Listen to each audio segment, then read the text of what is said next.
Puedo ver cómo varios estudiantes de español como lengua extranjera aprenden a aprender ellos mismos, cómo escogen un profesor o tutor de español.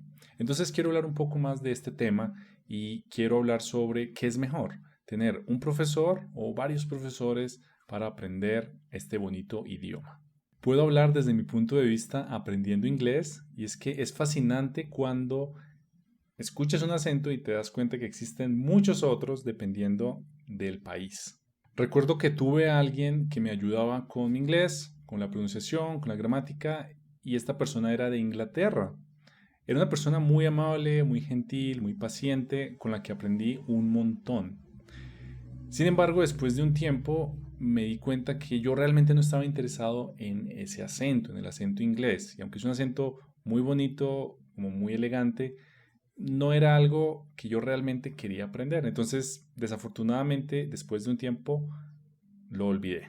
Volví a practicar inglés, pero esta vez con alguien de América. Recuerdo que era una persona muy amable, muy gentil, muy paciente y para mí era mucho más práctico, o sea, era un inglés más práctico por la cercanía que hay entre Colombia y Estados Unidos. Entonces, me quedé con este inglés y con este acento. Pero si no hubiera tenido esa exposición con esta persona de Inglaterra, quizás mi visión o mi percepción del inglés hubiera sido mucho más limitada. Hay que tener en cuenta la edad del profesor o del tutor. Por ejemplo, si piensas en una clase de conversación, quizás vas a tener más afinidad con una persona de más de 30 años que podría tener una opinión más desarrollada en temas de política, economía, ciencia, etcétera.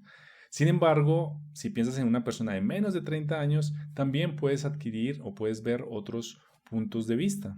Los tutores o compañeros de lenguaje mayores, adultos mayores, también aportan muchísimo a aprender la lengua, pues sus experiencias también te ayudan un montón. Entonces, es importante darle variedad en cuanto a la edad de tus tutores y o compañeros de lenguaje. Entonces, aquí no quiero hablar de la tutora o tutor perfecto, no, pero sí quiero hablar de el más indicado para nosotros como estudiantes, el más indicado de acuerdo a nuestro proceso de aprendizaje.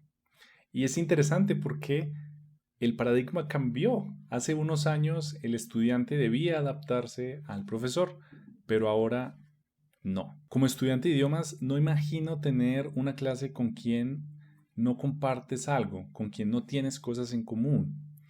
Y aunque es importante hablar con diferentes personas para aprender una lengua, no siempre existe la química, y eso es natural.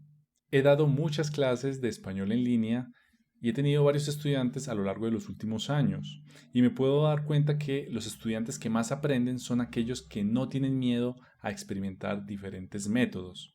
Entonces ellos experimentan ciertos métodos y luego eligen el que mejor se adapta a sus necesidades. El modelo. Aquí no quiero hablar de pasarela ni de moda ni nada de eso, pero quiero hablar de el modelo de la lengua. ¿Y eso qué significa? Es el modelo que tiene un estudiante cuando está aprendiendo una lengua. Es como el ejemplo vivo. Y entonces, cuando un estudiante solamente aprende español con un profesor, pues va a terminar hablando como esa persona. Por ejemplo, cuando yo hablo español con mis amigos y mi familia, yo hablo pausado. ¿Por qué? Porque yo hablo así. No sé si hablo como Obama, pero hablo de esa manera. No quiero limitar la experiencia de mis estudiantes, por eso yo los motivo a que busquen más personas para practicar el español, a que busquen, por ejemplo, compañeros de lenguaje de otros países.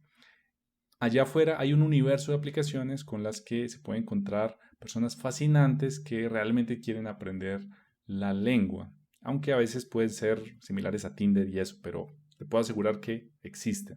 A medida que pasa el tiempo, vamos adquiriendo más vocabulario y es algo natural, es un proceso natural. Aprendemos vocabulario más técnico, más literario, más específico. Pero si tú eres profesor de español o profesor de lenguas, debes tener mucho cuidado. Y esto es algo que yo aprendí a los golpes. Tú debes modular tu vocabulario de acuerdo al tipo de estudiante, a sus expectativas y a sus preferencias. Imagina que quieres darle un regalo a un niño. Recuerda que un niño usa un vocabulario más cotidiano, más coloquial, más práctico. Entonces, tú quieres ofrecerle algo a un niño y Tú no le dirías algo como, ¿deseas digerir un poco de glucosa en el alba? No. Tú simplemente le dirías al niño, ¿quieres chocolate? Y ya está. Entonces, eso mismo debes tener en cuenta cuando hablas con ciertos tipos de estudiantes. Otro elemento que me parece muy interesante es la actualidad del idioma. Imagina un tutor que ha vivido 25 años en un país extranjero y ha perdido contacto con su país de origen. Entonces, ¿cuál es la pregunta? ¿Ese español de ese tutor o ese profesor es un español fiel, es un español moderno, es un español actual al que se usa en su país de origen?